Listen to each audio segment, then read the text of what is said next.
Good morning. Let us now sum up our discussion of Girish Karnad's plays. So here are the slides before you. Introduction. Girish Karnad, born 1938, born in Mathiran, Bombay Presidency, belongs to the first generation of post-independence playwrights, along with Badal Sarkar, Vijay Tendulkar, Mohan Rakesh, to name a few, who had to negotiate with the legacy of colonial era drama and draw from local folk and performance traditions, produce an articulation of a new form of post-colonial Indian drama. Karnad's plays that he wrote in both Kannada and English were translated by directors like Ibrahim Alkazi, B.V. Karanth, Alec Padamsee, Satyadev Dubey, and so on. He also acted in regional cinemas and Hindi cinema. Many of his plays, including Yayati and Tughlaq, draw from Puranic materials as well as historical figures and imagine them as allegories of individual moral dilemmas, existentialist unease, and disillusionment with the post-colonial state and corruption. Tughlaq was first performed in Kannada in 1965 and then in various other languages including Urdu, Marathi, English, Bengali, and Gujarati. It closely follows the historical life of Muhammad bin Tughlaq, the Sultan of Delhi, who was known to be an intelligent and acute ruler, but ultimately a failure as an idealistic administrator. There are many sides to Tughlaq's character. He initially wants to be perceived as a secular humanist who wants to ensure Hindu-Muslim unity by lifting the jizya tax that is levied upon non-Muslims and shifting the capital from Delhi to Daulatabad, a Hindu majoritarian city. The move ends in a nightmare of starvation, illness, disease, and death for the people. Aziz, a lowly Muslim washerman, is the one who benefits from and subverts Tughlaq's attempts to create a utopian state where there are no social differences. The move from Delhi to Daulatabad alienates the Muslim nobles in Tughlaq's court who plan to assassinate him when he's praying, just as the way Tughlaq assassinated his own father and brother during prayer, all for the sake of an ideal that he says to his stepmother. Tughlaq is constantly trying to retain his power against his incestuous stepmother, his nobles, the court historian Zia-ud-Din Barani, whose historiographical account of the Delhi Sultanate forms the structure of the play, and of course the Sheikh Imam Uddin, who is his staunchest critic and also resembles him in a very interesting aspect of the play. It is this resemblance that suggests the uneasy intimacy between religion and politics. The Sheikh is finally killed in the battle between the Sultan and Ain-ul-Mulk, the Sultan's governor, who seeks to avenge himself against the Sultan for being transferred from Agra to the Deccan. But of course, before the war even begins, the Sheikh is killed, and because he resembles the Sultan, so he's mistaken for the Sultan and he's killed in battle. And of course, then after that, the war is ended, and the Sultan's governor, Ain-ul-Mulk, is reinstated as the governor of Agra. But the real double of Tughlaq is Aziz, who manages to subvert every one of his plans to create a secular and wealthy state. Aziz impersonates the Brahmin Vishnu Prasad, whose lands the Sultan seizes and returns, and on whom the tax is lifted, and is promised an official position in the court. Aziz also buys the Brahmin Vishnu Prasad's land in a backdated contract and takes advantage of the subsidies that the court gives to farmers. He also robs the poor people as they are relocating from Delhi to Daulatabad. He counterfeits the copper currency that the Sultan decides to produce as imperial currency. And then finally he murders and disguises himself as Ghiyasuddin, the Baghdadi caliph, that the Sultan invites to bless and purify his new capital. Finally, the Sultan is so impressed by Aziz's cleverness and his ambition to want more than he possesses, more than he could possibly have at his own social class, which is a quality he sees in himself, that he confers him a position in court. Although Tughlaq tries to separate religion from politics in the hope of creating an egalitarian ideal, his subjects, including the Sheikh and his Muslim nobles, remain divided by communalism and hatred. Tughlaq is in fact only interested in being an exemplary ruler to his Hindu majority and not every community. Tughlaq's character has resonances with the post-colonial situation in India, where one sees the secular humanism of Gandhi, the idealism of Nehru, and the brutal authoritarianism of someone like Indira Gandhi, or more recently even Sikh, Hindu, and Muslim fundamentalists, all rolled into the figure of Tughlaq. Coming to the dreams of Tipu Sultan, the play is about how history is written and what counts as official history. The play frames the life and dreams of Tipu Sultan with the conversation between Colin Mackenzie, a colonial scholar, and the court historian Hussain Ali Kirmani. While Mackenzie wants to produce an objective history of Tipu Sultan that is devoid of emotion, the court historian Kirmani was close to the Sultan and uses his personal memories to write his history of the Sultan's life for the British who betrayed him. For him, the Book of Dreams was personal and sacred, but for Mackenzie, it is just another native, authentic source to analyze the Sultan as a strategic ruler. The Sultan's dreams are literary and religious allusions to his absolute power and victory over the British, and of his father Hyder Ali, who berates him for sending his sons as hostages to Lord Cornwallis. His power was a function of his ability to seek and sustain alliances with the French, who were known for their superior military warfare, the Ottoman Empire, China, and so on. Even though his official histories portray him as an intolerant Islamic ruler who imposed Islam as the official religion of his kingdom, there are many accounts of his life that suggest he was an ambiguous figure. On the one hand, he was known for his generous grants given to various Hindu religious institutions, especially the Sringeri Mutt, land grants to Brahmins, and for protecting religious minorities in his kingdom. But on the other hand, he may have used Islam to forcibly convert those who resisted his power. He also lifted the jizya tax from non-Muslims and had people like Purnaya, his Hindu prime minister, as his trusted aide. Tipu Sultan anticipates the might and threat that the British pose to the various Indian princely states, and he realizes that the British want to divide them to impose their supreme rule. He is unable to settle the territorial differences between his own kingdom and the neighboring ones, the Maratha Empire, whose southern extremities had been conquered and seized by Hyder Ali, and the Nizam state of Hyderabad. They are thus unwilling to join forces against the British, who exploit the strategic and economic differences between Tipu Sultan and his neighbors.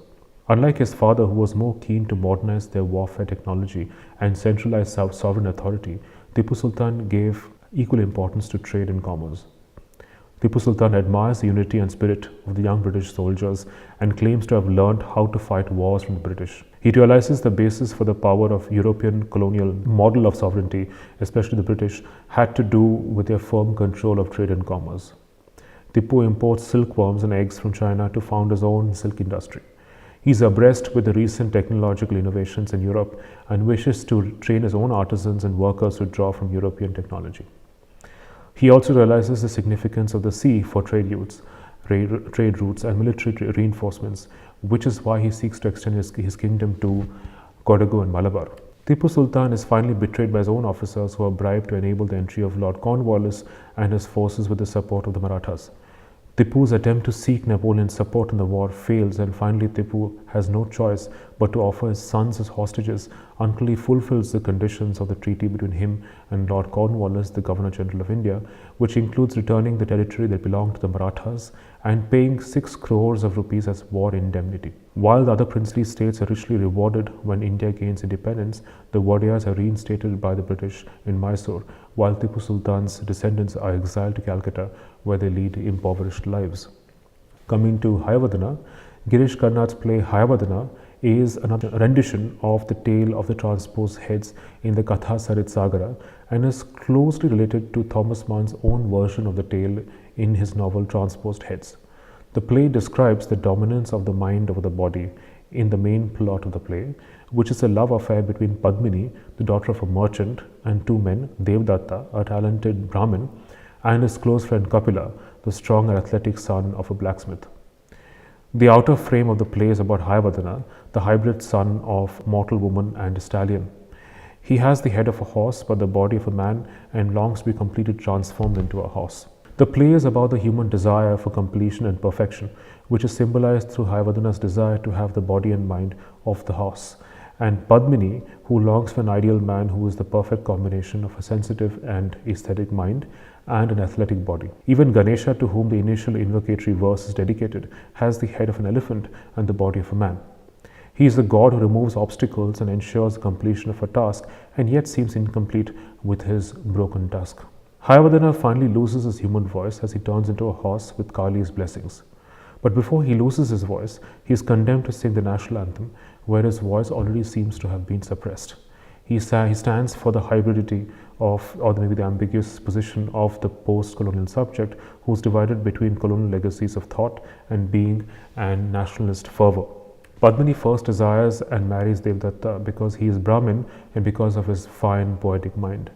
Later, when the 2 men behead themselves, first Devdatta when he discovers to his jealousy that Padmini desires Kapila, And next, Kapila, when he sees his friend dead and fears he'll be accused of desiring his friend's wife, Padmini accidentally exchanges the head. So it seems like as though Padmini has accidentally exchanged the head, but perhaps is very suggestive of her own desire for Kapila. When Kali brings the men back to life, they have each other's heads, and Padmini chooses the man with Devadatta's head and Kapila's body. But over the years, the mind dominates the body. Devadatta loses his athletic physique, while Kapila has grown strong and sturdy. The question of who is the father to Padmini's son also becomes a debate between the mind and the body. So, was the child fathered by Devadatta's body, or was it fathered by Kapila's head? Padmini finds herself losing interest in Devadatta and again being drawn to Kapila. Her inner desires are dramatized through the dolls. Kapila is unable to erase his bodily memories of Padmini's touch. So if you remember, the dolls that were used to actually dramatize Padmini's illicit desire for Kapila, which comes through because when Devadatta touches the dolls, they immediately register the fact that his hands are not rough, they are soft. They've become soft again. They don't have the masculine roughness of Kapila's hands. And you also notice how the illicit desires of Padmini can never be vocalized by her. They're always vocalized by dolls, or it is the Bhagavata, the narrator of the play, who very often stands in for and steps in to speak for Padmini, and in some ways also legitimizes her desire for Kapila or rationalizes it. The men are unable to live with each other, sharing a part of the other's body, and they end up killing each other in a duel, while Padmini commits sati for both of them, thus undermining the wifely chastity that is associated with sati. So the fact that she commits sati for both the men undermines the cultural equation between sati and wifely chastity. In The Fire and the Rain, The Fire and the Rain is a modern adaptation of the story of Yavakri from the Vana Parva of the Mahabharata.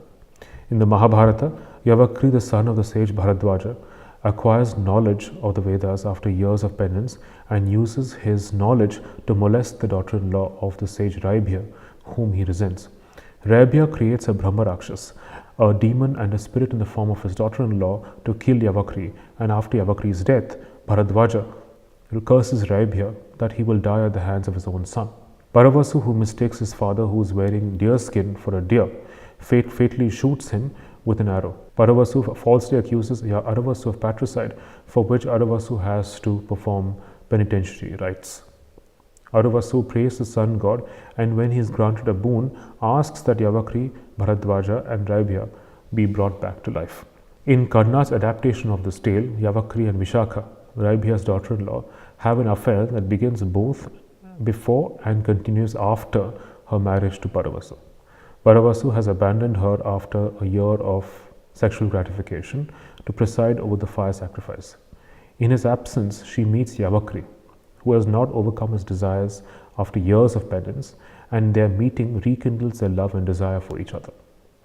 When Raibhya sends the Brahma Rakshas to kill Yavakri, Yavakri is initially unfazed, as the magical water in his jug has the power to immobilize the demon.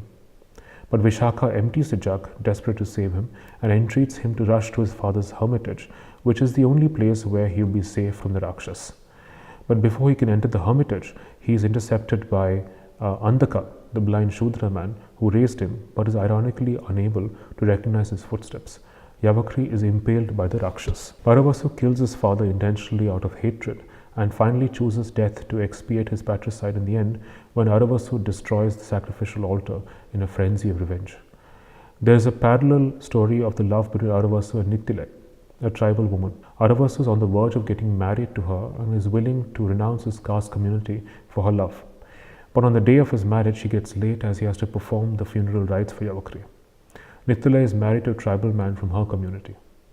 Aravasu has to perform his father's funeral rites and do penance for his brother's act of killing their father. So note the irony here, because Aravasu is willing to actually give up, renounce his Brahminical status. He is also in some sense he's already stigmatized and ostracized from the sacrificial altar and the community because of his desire to become an actor. And here he is actually performing the Brahminical funeral rites for his cousin Yavakri. So Aravasu has to perform and also for his father. Aravasu has to perform his father's funeral rites and do penance for his brother's act of killing their father. When Paravasu falsely accuses him of patricide, he is beaten up and exiled by the other Brahmins, but he is rescued by Nittilai, who chooses him over her husband. Although Aravasu seeks revenge, Nittilai prevents him from furthering violence. Aravasu acts in a play for which he loses his caste purity. That alludes the fatal rivalries between Raibhya, Paravasu and Yavakri. Aravasu wears a mask and plays Vritra, Brahma's son with a demoness. The actor-manager plays Indra and warns Aravasu that the mask could come to life and control him. In the inner play, Indra is jealous of Vishwarupa, who is Brahma's son with a mortal woman, for his virtuous and wise reputation. Vritra always accompanies Vishwarupa to protect him from Indra's plans to kill him. But Indra tricks him and kills him while he is pouring oblations in the sacrificial fire. Paravasu reacts to the scene as Aravasu desecrates the sacrificial area along with the tribals completely possessed by the demonic spirit of the mask. Nittilai manages to take the mask off, but she is soon killed by her husband and brother who have been waiting for her to make an appearance. The Brahma Rakshas pleads to Aravasu, asking him to request the gods to free him from the bondage of life and death, which Aravasu does at the cost of sacrificing Nittilai and his happiness with her. Indra is pleased with the performance and tells him either Raibhya, Paravasu and Yavakri can be brought to life or Nittilai. Aravasu chooses the former and Nittilai becomes a scapegoat for the redemption of the Brahmin community, and Vishaka is chastised for her transgression. So while Brahmins are equated with ambition and greed for power and violence, Shudras are equated with those who are kind and compassionate and form the basis for the collective community, perhaps free of caste. Coming to the last play by Girish Karnad, Broken Images. Broken Images takes the form of a monologue between Manjula and a virtual on-screen image. The play focuses on the politics of choosing to write and publish in English as opposed to regional vernaculars like Kannada. While Manjula is an established Kannada writer who teaches English in a college, her disabled sister Malini is an English writer whose novel Manjula plagiarizes and publishes under her own name. Manjula openly confesses to the interrogations of the image, which is a symptom of her repressed unconscious, that she is not ashamed of writing and publishing in English, which has won her fame and money. There's a distinction between the image that reveals Manjula's unconscious desire for fame and power, the way Manjula presents herself as someone who is innocent, and the transformation in our perception of her through the image's interrogations of Manjula. Manjula represents the insecurity of non-English language writers and readerships who are threatened by the growing power and popularity and wealth of English language books. Manjula remembers feeling neglected by her parents, who focused all their attention on her sister, who led a life of disability. She is also jealous and suspicious of Malini's intellectual relationship with her husband Pramod.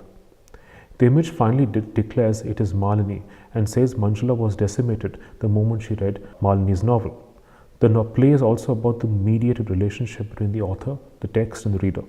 Manjula identifies herself with one of the cousins in the autobiographical novel, where she sees herself reflected as a shallow and petty woman.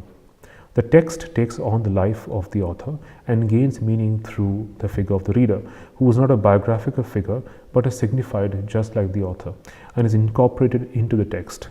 The relationship between languages, author, and text is mediated by power. These are the references that were used for this section on Karnad. Aparna Bhargava Dharwadkar's book, Theatres of Independence, Drama, Theory and Performance in India since 1947, especially the introductory chapters, published by University of Iowa Press, 2009. Then an essay called Historical Fictions and Post-Colonial Representation, reading Girish Karnad's Tughlaq, volume 110, number 1, January 1995, pages 43 to 58, published by the Modern Language Association, again by Aparna Bhargava Dharwadkar. An edited volume of essays which might be useful, Irfan Habib, Confronting Colonialism, Resistance and Modernization under Hyder Ali and Tipu Sultan, published by Tulika in 1999. An essay by Ashish Sengupta, Being and Role Playing, reading Girish Karnad's Tughlaq, published by Indian Literature, volume 47, number 1, 213, January to February 2003, pages 161 to 173, published by Sahitya Academy. And Bhupendra Yadav's Tipu Sultan, Giving the Devil His Due, Economic and Political Weekly, December 29th, 1990. Next, we will continue with our discussion of another playwright who was very important again belonging to the first generation of playwrights, Mahesh L. Kanchwar. Thank you.